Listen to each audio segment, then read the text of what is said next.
Morning, Flash Flood experts. Thank you very much for coming to this important session. Just maybe a quick recap. In the last session, we talked about how to prepare the static input to the Wflow model. So in the last session, we went through that part. We also uh, make sure that some of the tools and packages they were well installed during the last session, like Python, the Wflow itself, and these tools they were well installed. And then after that, we used this command to build or to prepare our input to the Wflow. So we did that in the last session, and these are the generated files. And here, as you can see, we used the panoply to open the static maps which were prepared during the last session. We also used the QGIS to see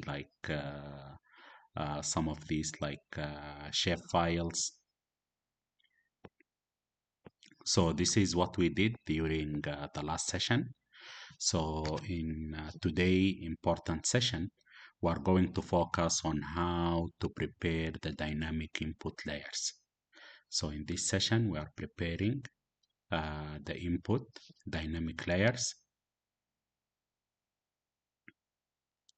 And in this link, this is the link to download the forcing data.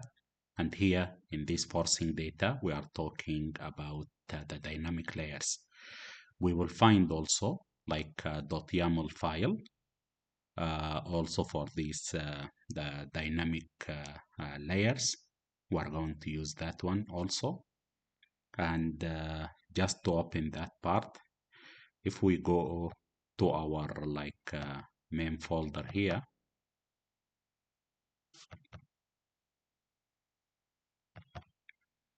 okay, this is our folder. We went to training here, and then we have our forcing data. So when we downloaded this forcing data. So in this forcing data, you can see here, this is the YAML file I talked about. And it has the starting time, the end time. And as we can see, the time step, it is 3,600. It means an hourly. So it is an hourly time step. And also this is the input path forcing. And the setup for the precipitation forcing. Here, what is important that the temperature PET, this is era 5 hourly. This is the source for temperature and potential evapotranspiration. And also, as I said, we have also the precipitation also file. And here in this exercise, we used the era 5 dataset. We didn't use the nowcasting or the Meteosat data, but here we used in this assignment, we used our era 5 dataset.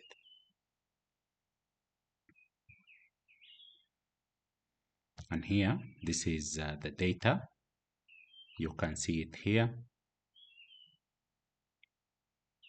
Like, for example, this is the temperature at 2 meter.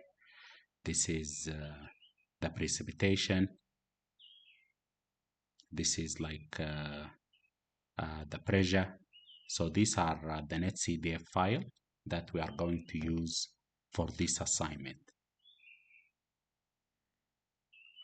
Now we can go back also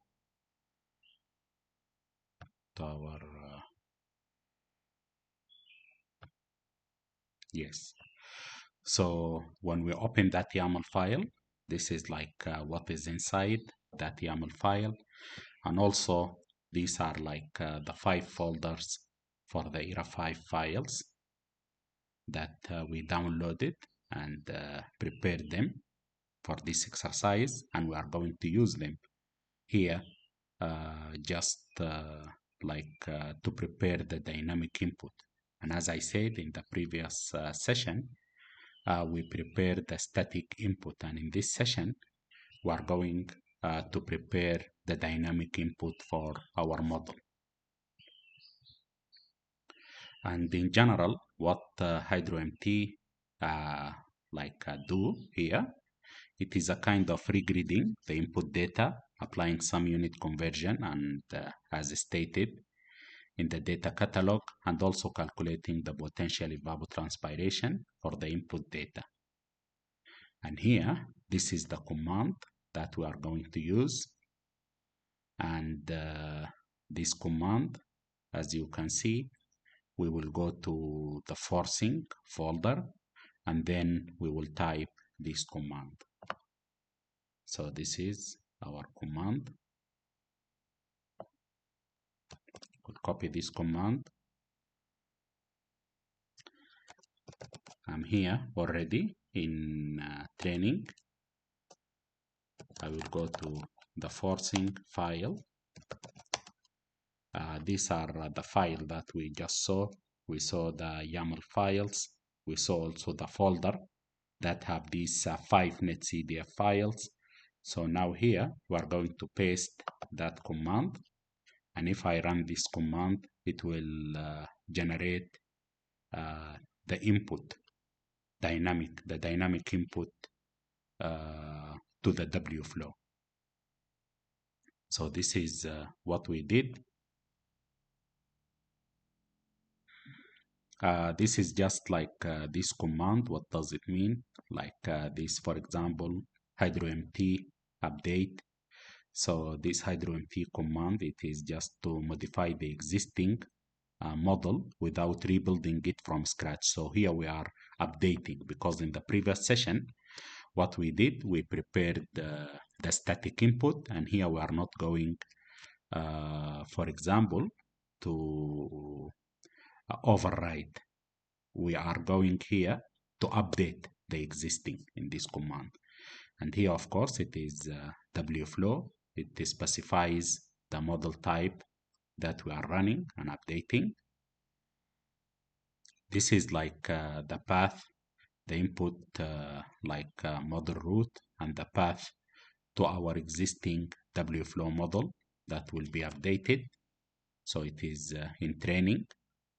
And also in the previous exercise, we generated this Wflow test. So we are building on that one. And here -O, this is like where is also the output directory. I can select another output directory, or I can save also in the same one. And -I update forcing hourly ERA 5 YAML. This is like the file, the YAML file that we opened.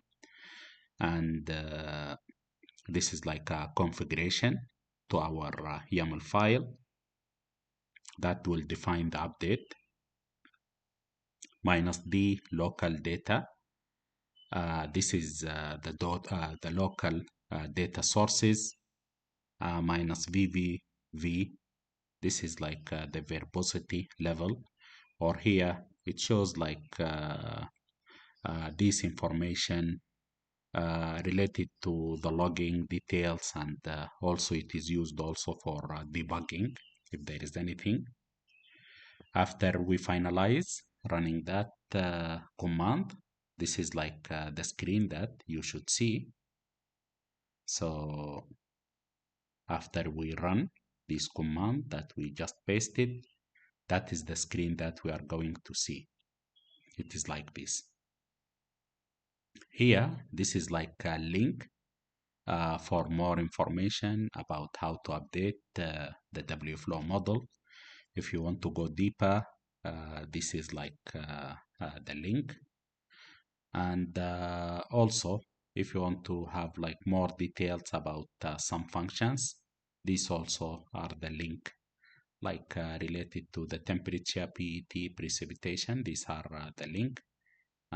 Also, please check them. Sometimes, if there is an update, we need to update also this link. So this is like what we did for this assignment or for today exercise. Allow me to thank you very much for your interest and also attending this important session today. Please never hesitate if you have any question or any feedback. Never hesitate to send me or to ask me about like anything related to this exercise today. Thank you very much. Have a nice weekend. Thank you.